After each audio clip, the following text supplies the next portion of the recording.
Buenas noches, hermanas y hermanos.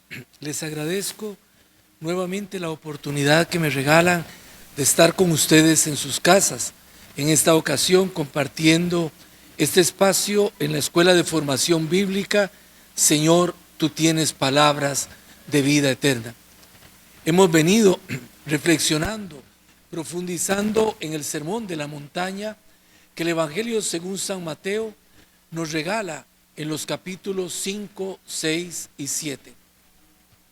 Hoy nos adentraremos en otro trozo de este hermoso sermón que nos regala elementos fundamentales para nuestra vida como creyentes. Se trata del valor de la oración en la vida del creyente, en la vida de nosotros los discípulos. En esta sintonía que nos permitirá posteriormente profundizar el texto que vamos hoy a orar, les invito a que de forma previa, puestos en las manos del Señor, invoquemos la presencia de su Espíritu y bajo su guía, como la del Maestro interior, nos dispongamos a dejar que la palabra de Dios pueda adentrarse en nosotros, pueda iluminar nuestra vida.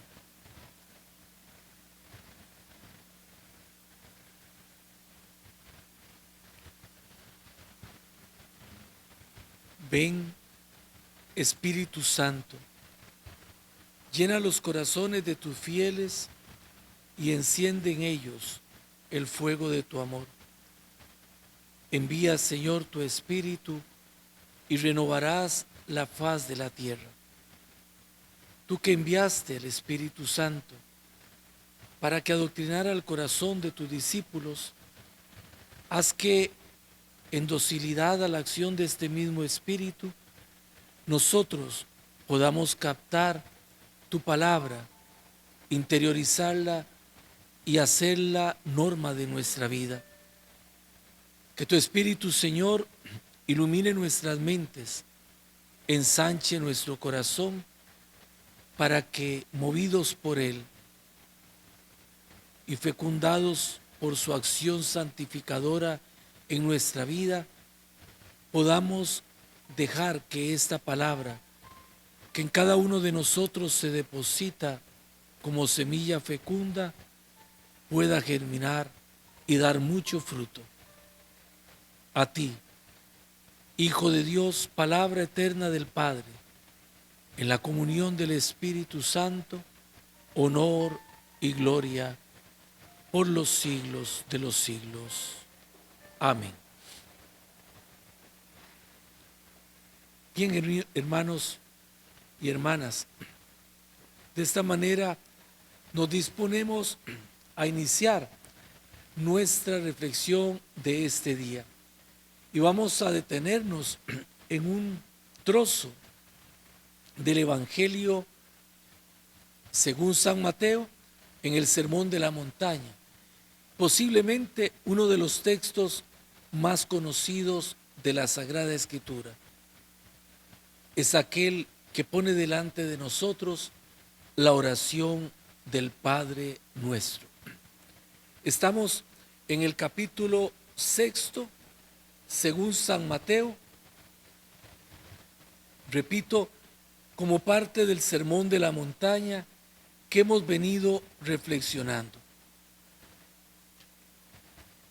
En este texto del Evangelio se nos dice, ustedes pueden seguir el texto en la Biblia que tengan a mano, si no la tienen, pueden irla a buscar. Creo que ya se habrán acostumbrado a tenerla en sus manos para los diferentes textos que vamos a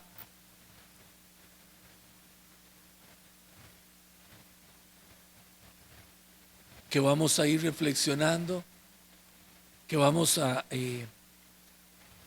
entresacar y a poner en manos de ustedes cada día. Este texto del Evangelio según San Mateo dice así.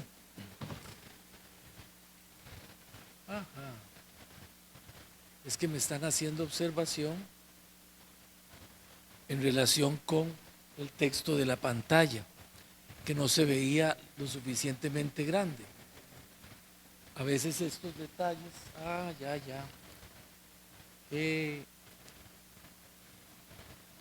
estos detalles técnicos se nos atraviesan un poquito a nosotros los que no somos como muy diestros en lo que esto significa. Bueno, ustedes tienen el texto en la pantalla, lo tienen en la Sagrada Escritura, lo pueden ir siguiendo. Dice el texto según San Mateo: cuando ustedes oren, no sean como los hipócritas que gustan de orar en las sinagogas y en las esquinas de las plazas, bien plantados para ser vistos por los hombres. Estoy iniciando unos versículos antes, en un texto que ya nos habíamos detenido a ver y que sirve de punto de referencia. Continúa San Mateo diciendo: tú en cambio, cuando vayas a orar, entra en tu aposento y después de cerrar la puerta, ora a tu Padre que está allí en lo secreto, y tu Padre que ve en lo secreto te recompensará. Ahora sí, vamos con el texto en el que hoy nos vamos a detener. Y al orar, no charlen mucho, como los gentiles que se figuran que por su palabrería van a ser escuchados. No sean como ellos, porque su Padre sabe lo que ustedes necesitan antes de pedírselo. Ustedes, pues, oren así: Padre nuestro que estás en el cielo, santificado sea tu nombre. Venga tu reino. Hágase tu voluntad, así en la tierra como en el cielo. Nuestro pan de cada día, dánoslo hoy, y perdona nuestras deudas, así como nosotros hemos perdonado a nuestros deudores. Y no nos dejes caer en la tentación, mas líbranos de todo mal. Este texto, como les decía, quizás uno de los textos más conocidos por nosotros de la Sagrada Escritura, porque es casi que nuestra oración cotidiana, nuestra oración de cada momento. Es un texto de una profundidad muy particular. Tengamos presente como punto de partida que la introducción a la oración del Padre Nuestro está antecedida por la advertencia que Jesús hace a aquellos que le están escuchando. Estamos en el Sermón de la Montaña. Aquellos que le están escuchando, cuando les dice: cuando ustedes recen, no sean como los hipócritas, que lo hacen para que la gente los vea, que lo hacen por lucirse. Ustedes no lo hagan así. No hablen mucho como aquellos que se figuran que por hablar demasiado van a ser escuchados. Y después de esta introducción, Jesús dice: ustedes pues recen así, e introduce la oración del Padre Nuestro. Hay un imperativo que marca una diferencia radical con lo que anteriormente se ha señalado en cuanto a un estilo de oración marcado por el deseo de aparentar. Es lo que Jesús ha dicho anteriormente: no sean como aquellos que oran en las esquinas de las plazas para que la gente los vea. No sean como aquellos que creen que por usar muchísimas palabras, por hablar y hablar y hablar y hablar, creen que van a ser escuchados. Ustedes no lo hagan así. Y Jesús marca un imperativo: ustedes oren de esta manera. Un imperativo que va a marcar, digámoslo así, el rumbo, el perfil propio que la oración para un discípulo de Jesús debe tener, que para un creyente debe tener. Ustedes oren así. Tengamos presente que Jesús no está transmitiendo una fórmula de oración. Es cierto que el texto nosotros lo hemos memorizado desde que estamos pequeños. Es cierto que ha acompañado muchísimos momentos de nuestra vida orante. Pero Jesús no quiere transmitir un texto como diciendo: bueno, apréndanse en esto y basta. Este texto es una fuente de la cual hemos de extraer las pautas fundamentales que deben guiar la oración de un creyente en todo momento. Y teniendo en cuenta esto, es que damos inicio a nuestra reflexión. Lo primero que es un planteamiento que nosotros debemos hacernos sin perderlo nunca de vista. En la oración, ¿delante de quién estoy?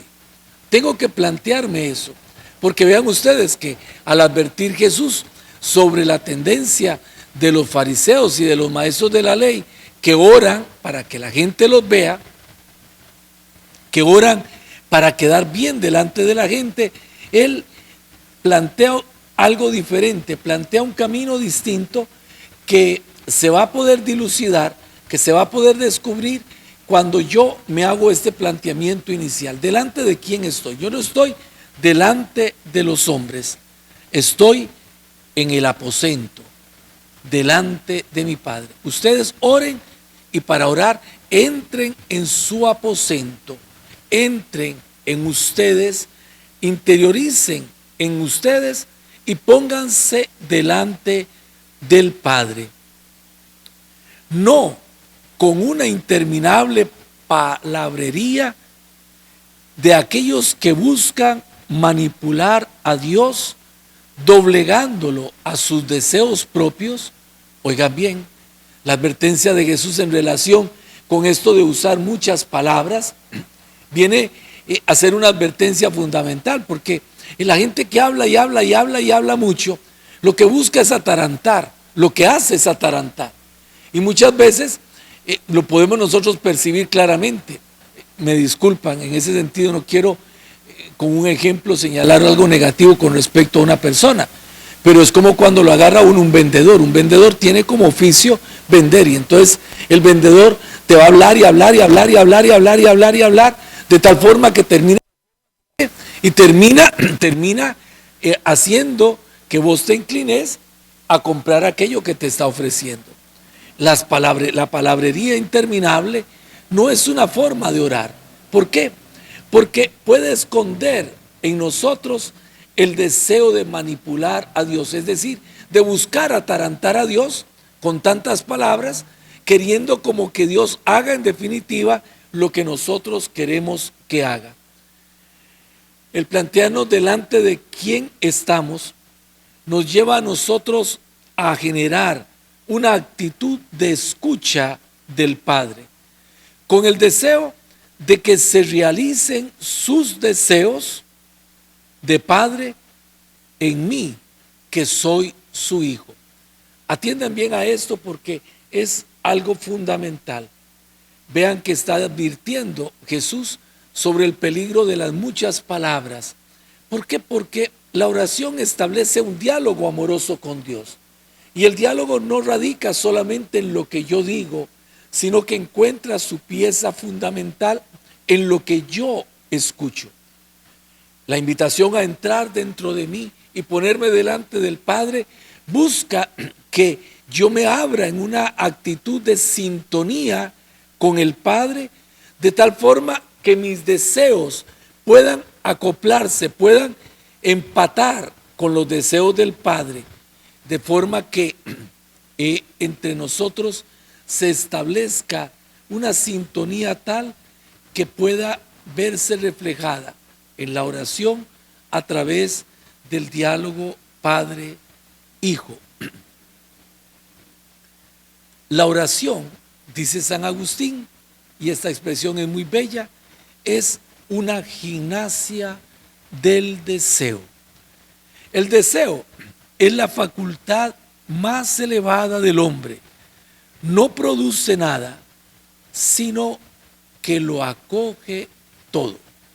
Si nosotros nos detenemos a mirarnos a nosotros mismos, si nos detenemos a examinarnos a nosotros mismos, vamos a captar de inmediato que nuestra vida es un entretejido de deseos, que el deseo es como un motor que va movilizando nuestra vida, que en sí mismo, el desear algo, no produce lo que yo deseo, pero sí me dispone a acoger aquello que es el objeto de ese deseo.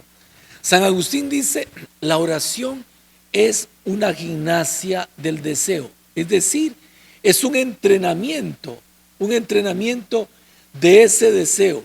¿Y un entrenamiento para qué? Para que yo me abra a acoger a Dios como Padre, que yo me abra en mi condición de hijo a acoger los deseos del Padre en mi vida, de forma que los asuma sabiendo que en ellos se encierra la expresión más pura del amor de Dios hacia mí. Es decir, que en el deseo de Dios no hay otra cosa sino mi bien, que lo que Dios desea en mi vida no es otra cosa sino mi felicidad.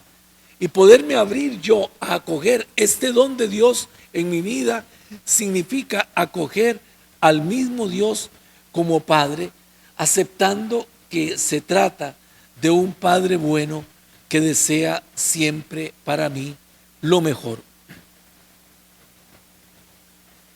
Orar, por lo tanto, es el ejercicio que capacita al creyente para aprender a desear lo que Dios desea. Óiganlo bien, el ejercicio que capacita al creyente para aprender, no es algo que se adquiere de una forma automática, es un aprendizaje que se debe realizar.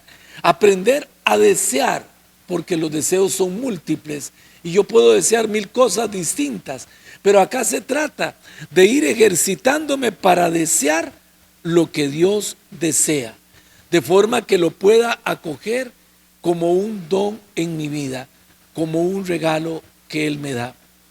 No como una imposición, sino como un regalo.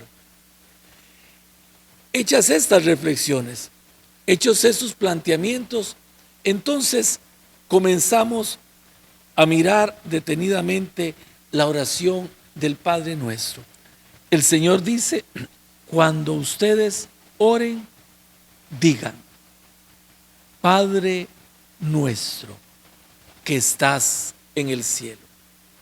Padre, Abba, es el grito del Espíritu que Dios ha enviado a nuestros corazones.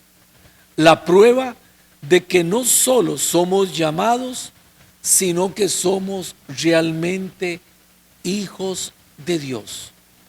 Abba es una expresión llena de ternura, llena de calor humano, llena de contenido vital, porque es la palabra que balbucean los niños pequeños cuando identifican a su padre.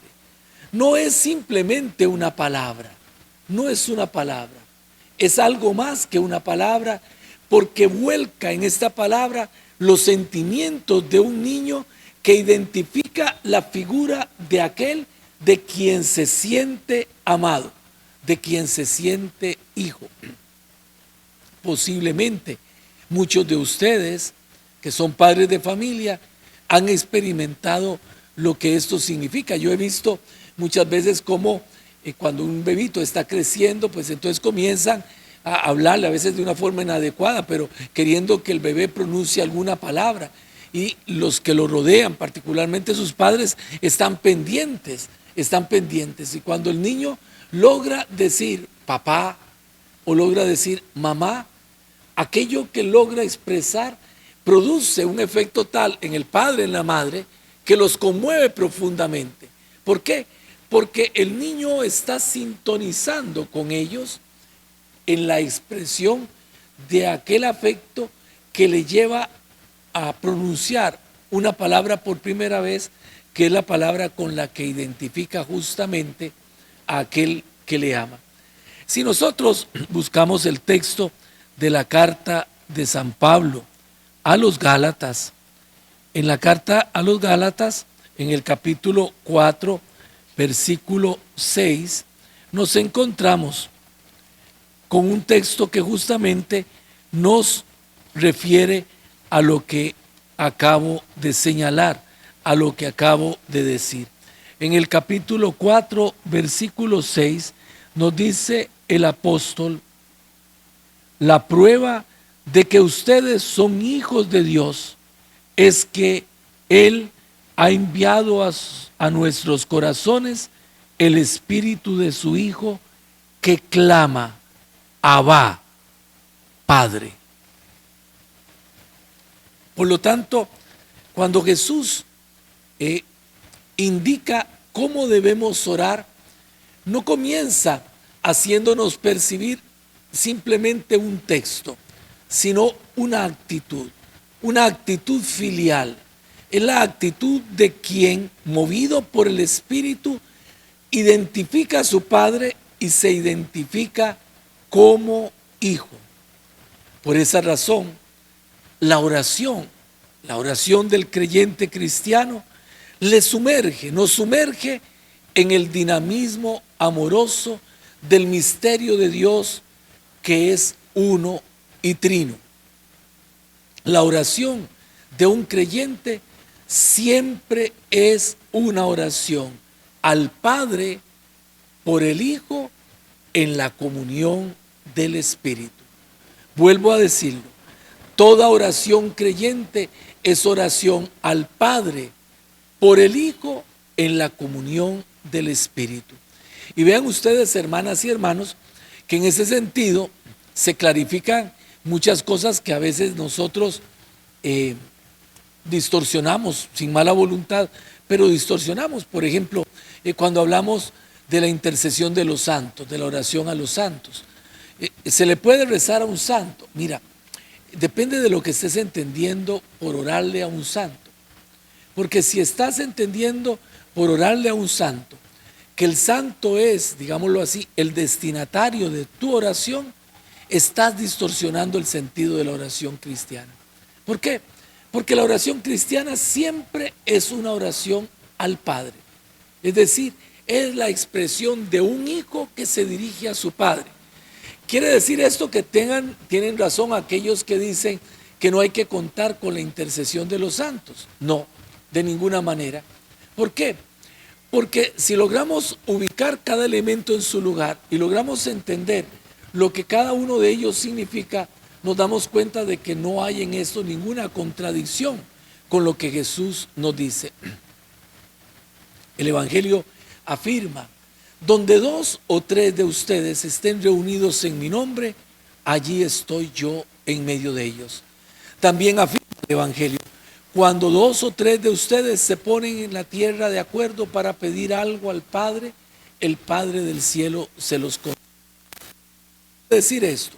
Esto quiere decir que si la oración tiene un valor en sí misma, cada vez que un creyente, reconociendo a Dios como Padre y reconociéndose ante Él como Hijo, establece una experiencia de comunicación amorosa, si eso encierra un valor fundamental, ese valor se duplica, se triplica y se va aumentando mucho más cuando no es uno el que ora, sino cuando son 2, cuando son 3, cuando son 4, cuando es una comunidad la que ora.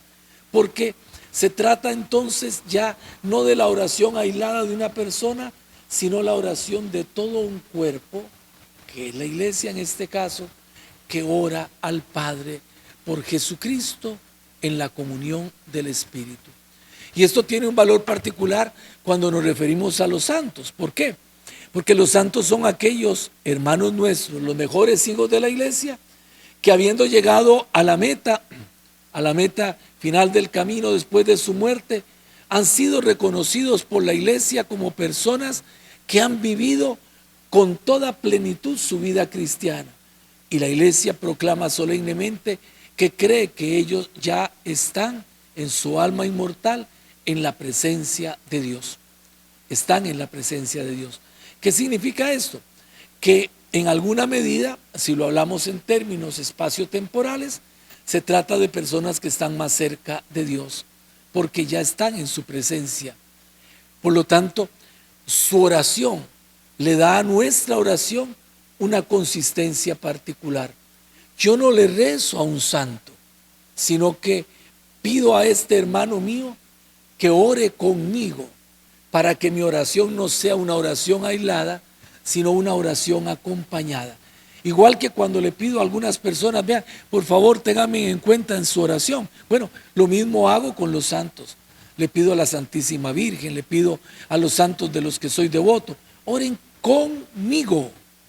Y entonces mi oración a ellos no es una oración que les tiene por sujeto último de la oración, sino que es una oración que en la comunión de la iglesia que peregrina, de la cual yo soy parte, con la iglesia que está en el cielo, que es aquella de la que ellos son parte y que es la misma iglesia, nos unimos en un sentir común para orar al Padre, pidiéndole que nuestros deseos se avengan a los deseos de Él. Repito, entonces, la oración del creyente siempre es una oración dirigida al Padre, por medio del Hijo, porque el Hijo es el pontífice, dice la carta a los Hebreos, es el puente que al encarnarse y al asumir nuestra condición humana, tendió un camino entre el cielo y la tierra, entre Dios y el hombre. Él, que es Dios y hombre verdadero, es el único mediador entre Dios y los hombres, entre el Padre y los hombres. Por lo tanto, toda oración llega al Padre a través de Jesucristo el Señor. ¿Y quién la posibilita? ¿Quién es el que nos hace orar? El Espíritu. Lo dice la carta a los Gálatas en el texto que acabamos de leer, en el capítulo 4.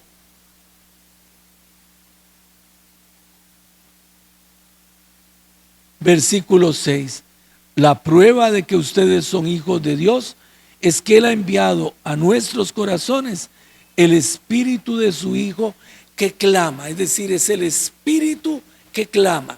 En otra parte afirma también el apóstol, nadie podría llamar a Dios Padre si no es porque el Espíritu lo suscita, porque el Espíritu se lo sugiere.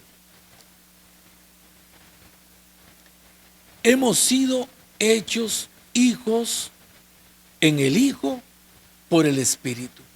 Este es el misterio profundo que se realiza en nuestro bautismo.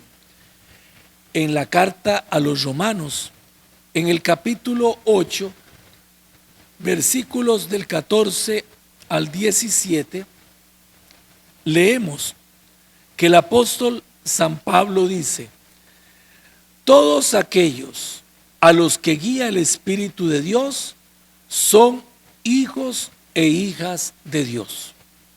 Entonces, no vuelvan al miedo. Ustedes no recibieron un espíritu de esclavos, sino el espíritu propio de los hijos, que nos permite gritar, vuelve el mismo pensamiento de la carta a los Gálatas, Abba, o sea, papá. El Espíritu se une a nuestro espíritu para dar testimonio de que somos hijos de Dios. Y si somos hijos, somos también herederos, herederos de Dios y coherederos de Cristo. Este bellísimo texto tiene algunas particularidades que vale la pena subrayar. Hemos recibido el Espíritu en nuestro bautismo y por el sacramento de la confirmación se ha infundido en nosotros el Espíritu mismo que el Padre a través del Hijo ha enviado a nuestros corazones. La obra del Espíritu en nosotros es la santificación, y la santificación es la configuración de nuestra vida con la vida del Hijo para que seamos, digámoslo así, reconocidos por el Padre común como hijos suyos.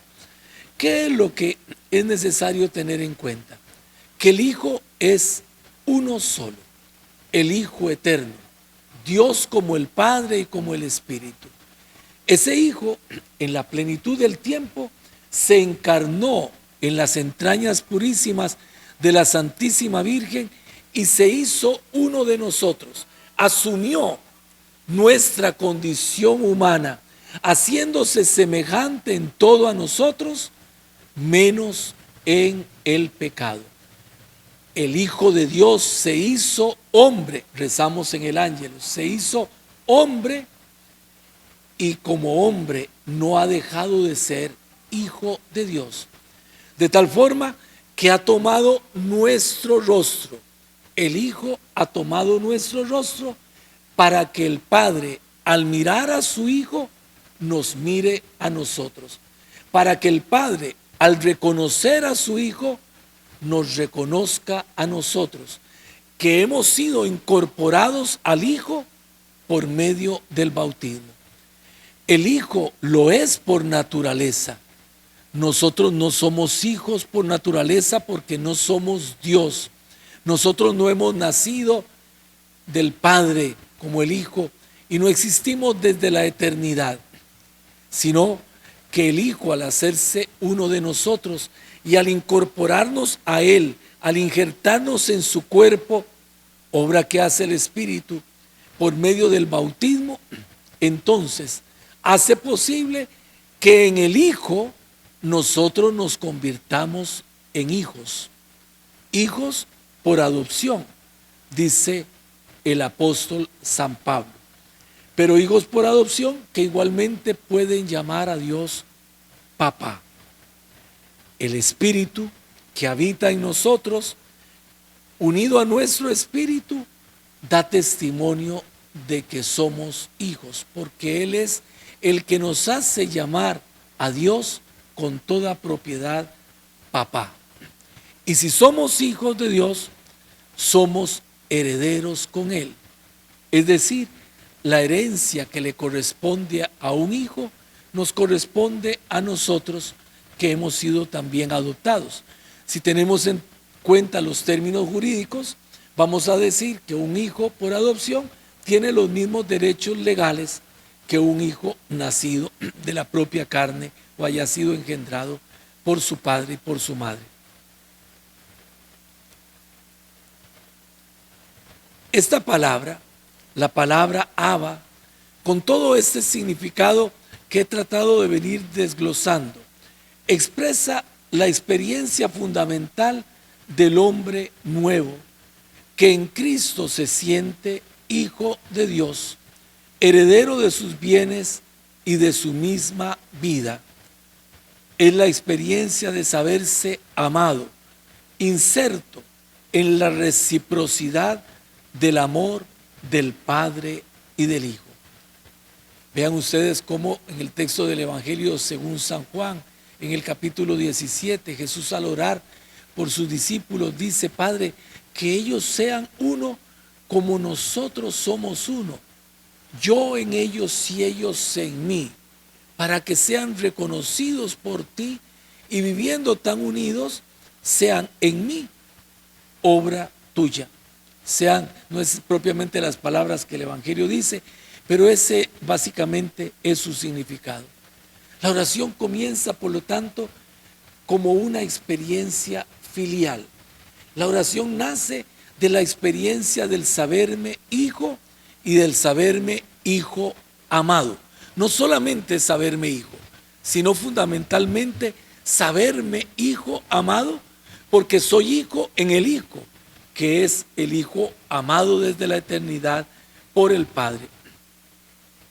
La oración cristiana consiste en llamar por su nombre Padre a aquel que fue el primero en decir mi nombre al llamarme a la existencia. Al llamarme a mí a existir, Dios me ha llamado a ser hijo. Llamarle papá es reconocerme amado en su infinita gratuidad. Por eso, refiriéndose a la oración, decía Santa Teresa de Jesús que ella, la oración, no es otra cosa sino tratar de amistad, estando muchas veces tratando a solas con quien sabemos que nos ama. Estar con aquel que sabemos que nos ama. Y esta experiencia es posible injertados en el Hijo, que se siente, se sabe profunda e infinitamente amado por su Padre Dios. Por eso el Espíritu, ¿qué es lo que hace? Injertarnos en el Hijo para que, compartiendo la vida del Hijo, compartiendo sus mismos sentimientos, podamos como Él y en Él llamar a su Padre Abba, llamarlo papá.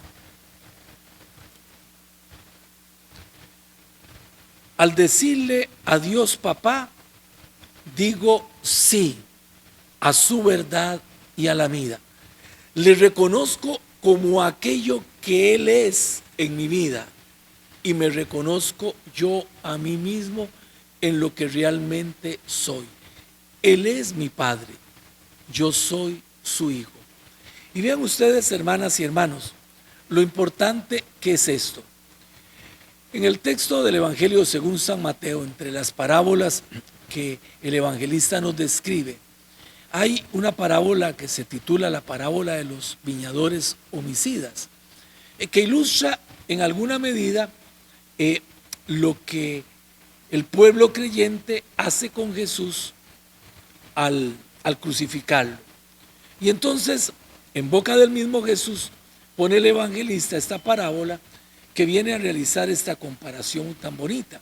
Y dice, bueno, un amo tenía una viña, la plantó, la cuidó y la dejó en manos de unos administradores para que se la cuidaran mientras él regresaba.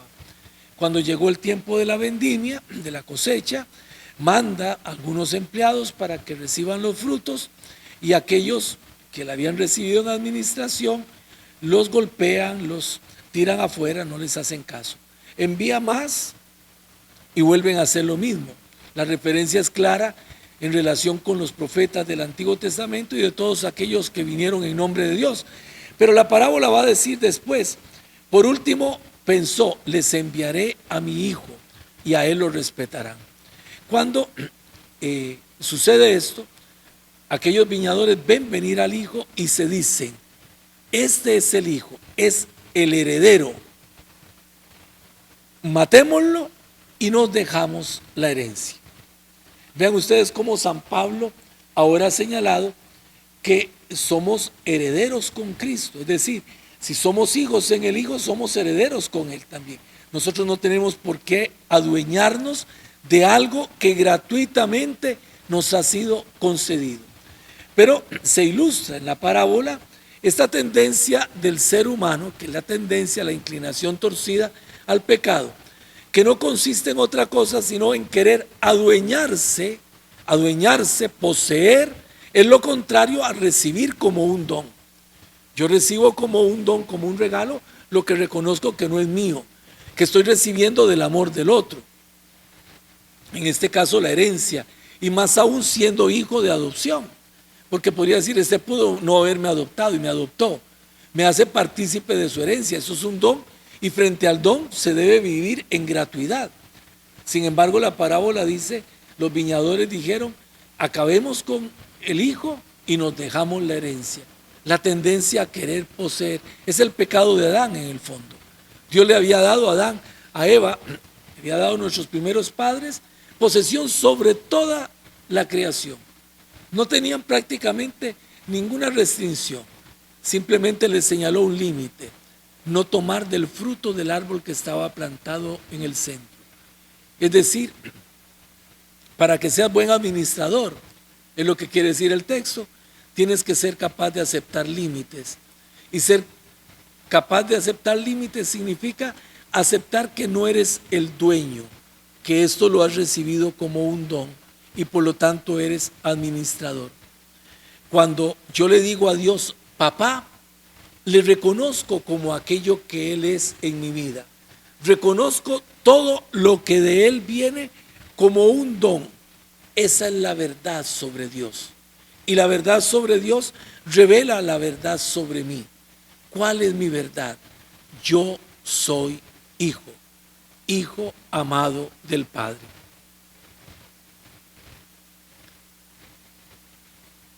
El Padre sabe lo que para mí es bueno. Me voy a adelantar porque ya no lo vamos a tocar. Dentro del mismo Sermón de la Montaña, en el capítulo 7 de San Mateo, el capítulo siguiente al que estamos leyendo, nos encontramos con este texto que ya en algún momento comenté, que dice, capítulo 7, versículos del 7 al 11, y dice: pidan y se les dará, busquen y hallarán, llamen y se les abrirá la puerta, porque el que pide recibe, el que busca encuentra, y se abrirá la puerta al que llama.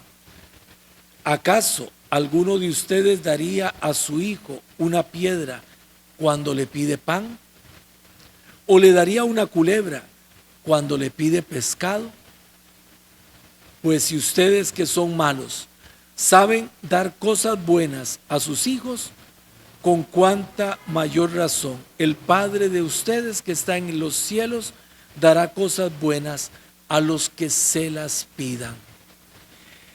He querido poner a la par el texto de San Lucas en el capítulo 7 del 9 al 13, porque San Lucas agrega un elemento. Después de haber hecho la misma introducción, San Lucas señala: habrá un padre entre todos ustedes que dé a su hijo una serpiente cuando le pida pan, o si le pide un huevo, le dará un escorpión. Y introduce otro elemento, pero en el fondo, tanto los elementos que señala San Lucas, el huevo, el pan, o los que señala Mateo, el pan, el pescado, que son alimentos, que son elementos vitales de la existencia, lo que quieren señalar es que el Padre siempre concede cosas buenas a los que se las piden. Vean que la advertencia del texto señala con toda claridad: pidan y se les dará. Acá tenemos que entroncar con lo primero que señala: pidan.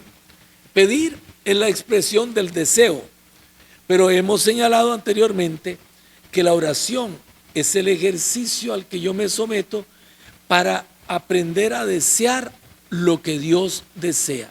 Pidan. ¿Qué es lo que tengo que pedir? ¿Lo que yo quiero? No. Lo que yo tengo que aprender a pedir es pedir lo que el Padre me da, sabiendo con certeza de que lo que el Padre me da, puesto que Él es bueno, también y necesariamente será bueno. Muchas veces nosotros pensamos que Dios no nos escucha, porque vivimos acostumbrados a pensar que de repente el fruto de la oración es el que Él me conceda aquello que yo le pido. Y no me doy cuenta de que a veces termino haciendo de la oración lo que hacían los fariseos con su palabrería, es decir, un querer a través de ella manipular la voluntad de Dios para que Dios termine haciendo lo que yo quiero, para que termine haciendo mis caprichos. Y no se trata de esto, se trata, por el contrario, de aprender a desear lo que Dios desea, reconociendo en ello un don, algo bueno que sé que el Padre siempre está dispuesto a darme. Todo esto con respecto a la palabra Padre. Ahora vayamos a la siguiente palabra. Ya no me voy a detener con tanto énfasis en el resto de la oración. Padre nuestro. La paternidad de Dios fundamenta la fraternidad. El nosotros de los hombres incluye siempre al Hijo. El Hijo, decía anteriormente, se ha encarnado, se ha hecho uno de nosotros, ha asumido nuestra condición, se ha unido a toda persona, a todo hombre y mujer de todo lugar, de todo tiempo. Y al unirse a cada ser humano, en Él, óiganlo bien, en Él somos incluidos nosotros, pero nosotros como un plural que justamente derivándose de Él nos hace experimentar la urgencia de vivir en fraternidad. Padre nuestro, no Padre mío, porque no es posesión. Es decir, por el Hijo, tú has querido ser Padre de todos nosotros.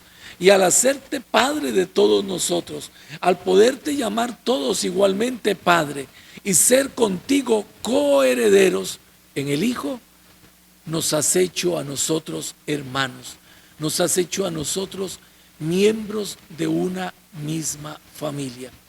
Por lo tanto, el llamar a Dios Padre deriva en algo que es fundamental.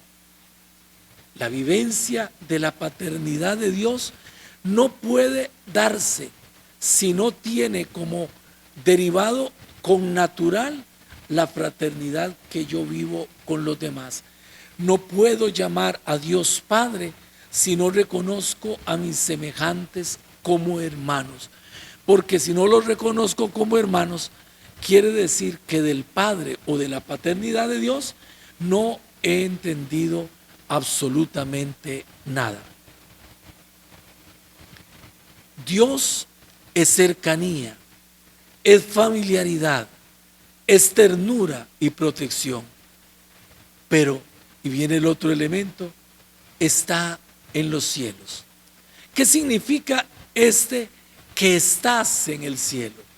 Significa que reconocemos a ese Dios Padre como otro que es más grande que yo.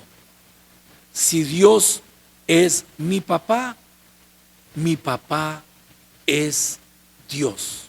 Oigan bien la frase. Si Dios es mi papá es Dios. Por lo tanto, Dios no es un ídolo. Quisiera ilustrar esto de una forma muy sencilla, con una expresión que he escuchado de muy buena voluntad, pero terriblemente equivocada. Varias veces me he encontrado en el camino, en la vida, de personas que queriendo vivir una muy bonita relación con sus hijos, me han dicho: Padre, yo siempre busco ser el mejor amigo de mis hijos. Yo quiero ser el mejor amigo de mis hijos. Y entonces yo siempre digo: ay, qué pena me da tu caso, porque estás terriblemente equivocado. Tu hijo encontrará muchos amigos, tendrá muchos amigos y posiblemente alguno de ellos sea el mejor, pero solamente tiene un padre. Y si tú diluyes tu paternidad queriendo ser amigo, condenas a tu hijo a tener un amigo más, pero no a tener un padre. Esta experiencia nos hace a nosotros percibir claramente algo que es muy de la vida cotidiana. Un hijo en su padre necesita tener a su lado a un padre, no necesita tener un amigo.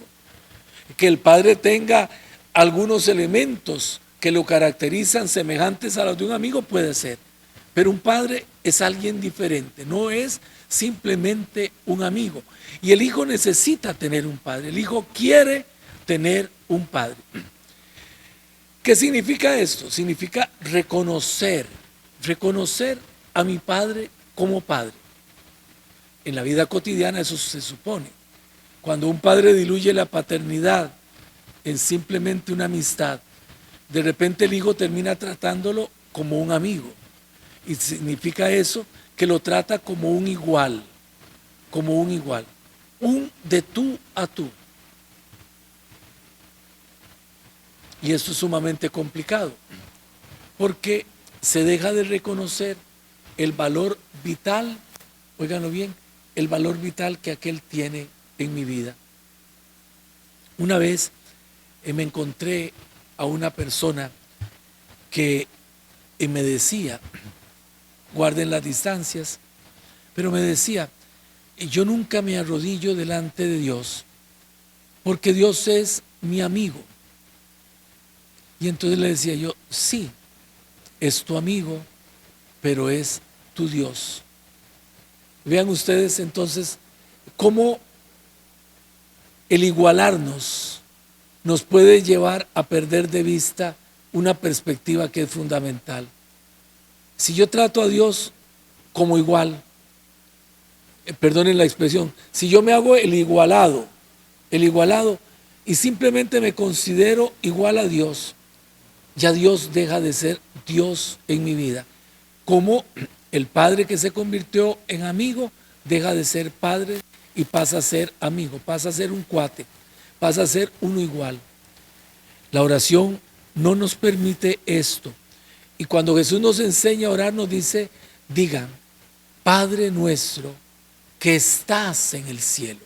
Es decir, que eres diferente a mí, diferente en cuanto que tú eres mi Dios, en cuanto que tú eres mi Padre. Reconocerte como el gran otro significará la posibilidad de crear una relación entre un tú y un yo que dé fruto en un nosotros. El cielo es una palabra muy usada en el Evangelio de San Mateo. Indica trascendencia, indica la divinidad. El ser humano hoy, en una cultura profundamente antropocéntrica, ha terminado por ver en Dios casi que a un rival.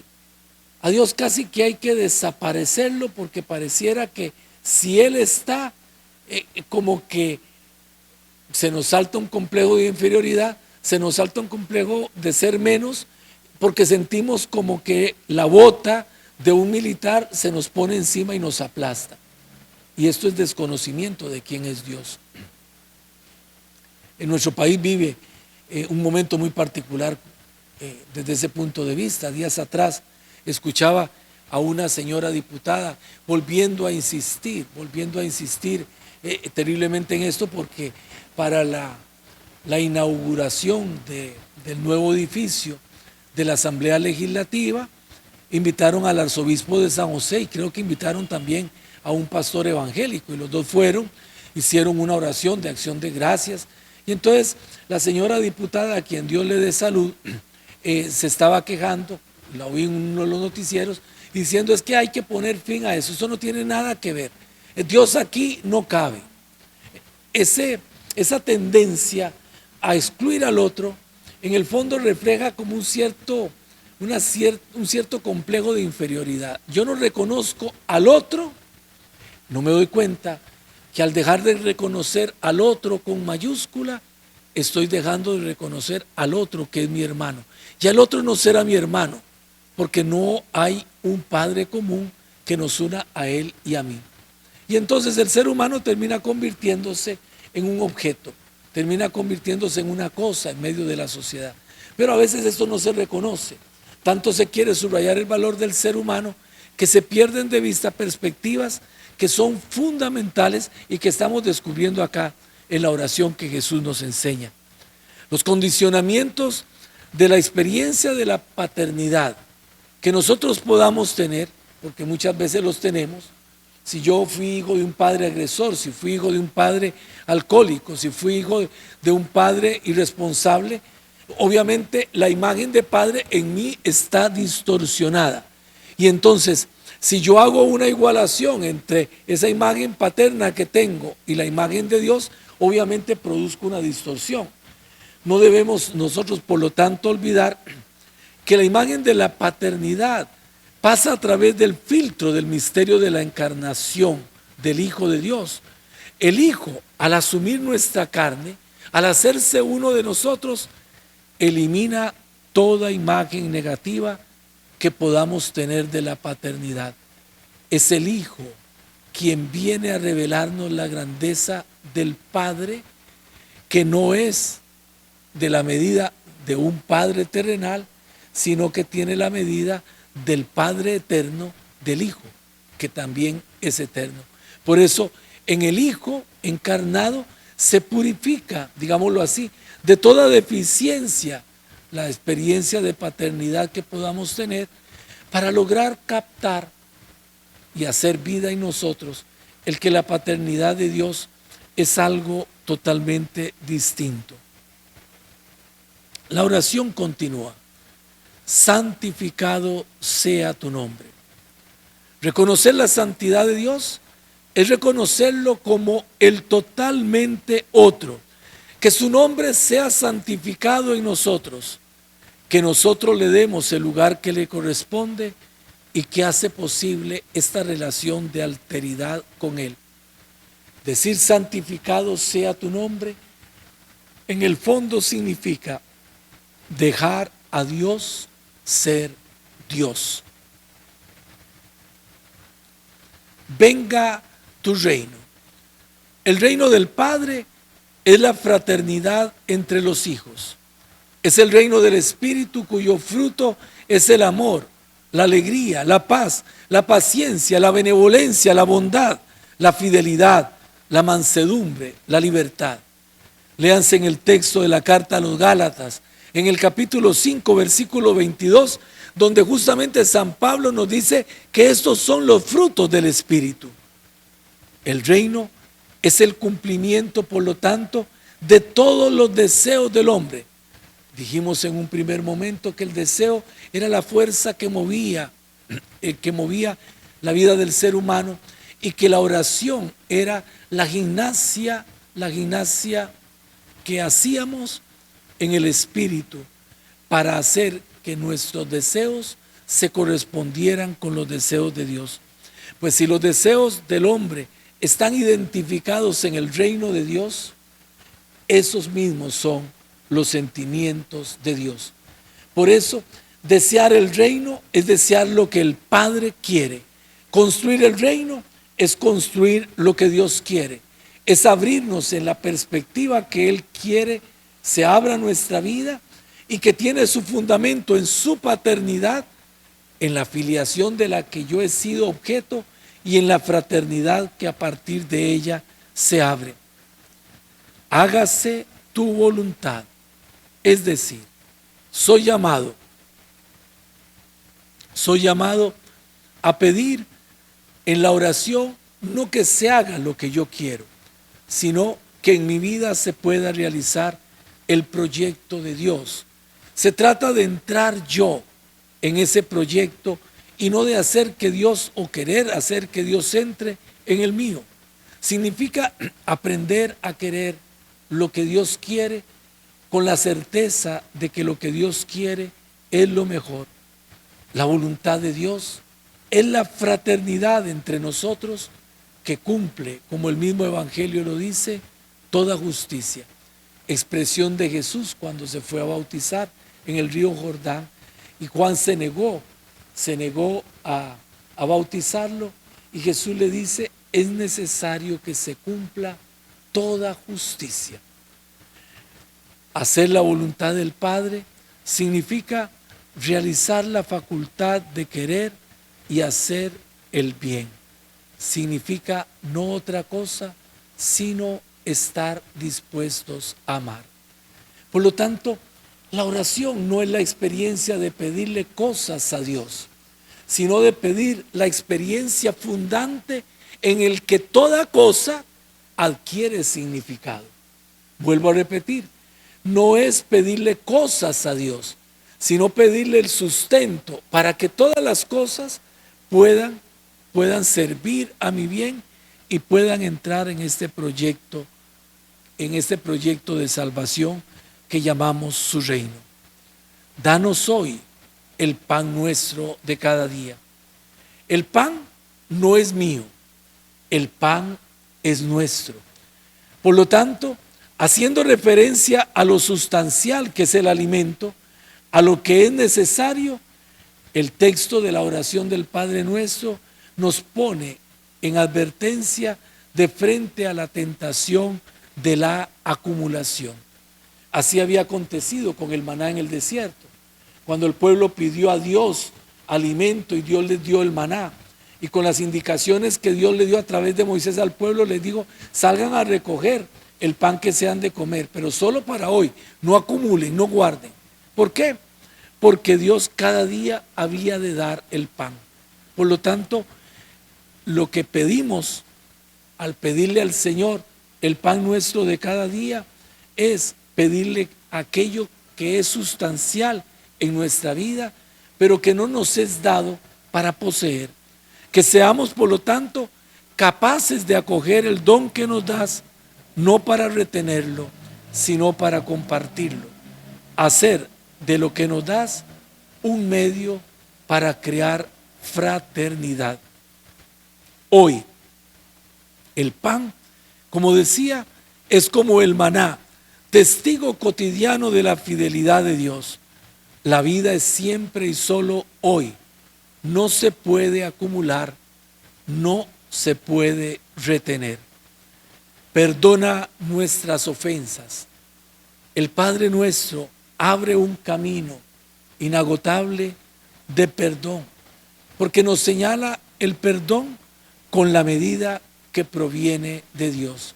Es el perdón que Dios nos da el que sirve como medida para saber cuánto nosotros hemos de perdonar.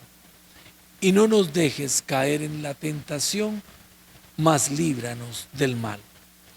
La tentación no es querida por Dios ni enviada por Él.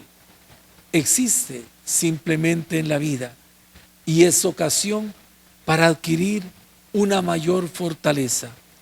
La tentación no nos hace caer, es el mal el que nos hace caer alejándonos de Dios y el que debemos evitar y para lo que debemos pedir constantemente la fuerza que Dios mismo nos da. Oremos pues diciendo juntos: Padre nuestro que estás en el cielo, santificado sea tu nombre. Venga a nosotros tu reino. Hágase tu voluntad en la tierra como en el cielo. Danos hoy nuestro pan de cada día. Perdona nuestras ofensas, como también nosotros perdonamos a los que nos ofenden. No nos dejes caer en la tentación y líbranos del mal.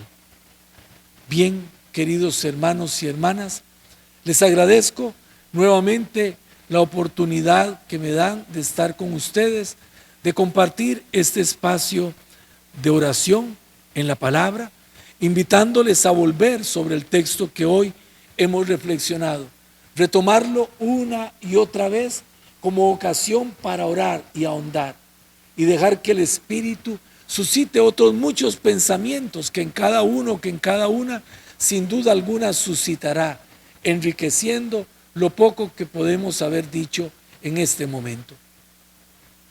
Tengamos presente que esta es la finalidad de la Escuela de Formación Bíblica, ayudarnos a gustar la Escritura, no para que la aprendamos, sino para hacer de ella una fuente vital de nuestra experiencia como creyentes. Les agradezco nuevamente esta posibilidad de estar con ustedes. Pido a Dios que les bendiga, que bendiga a sus hogares, que les acompañe siempre. Que todos tengan una feliz noche.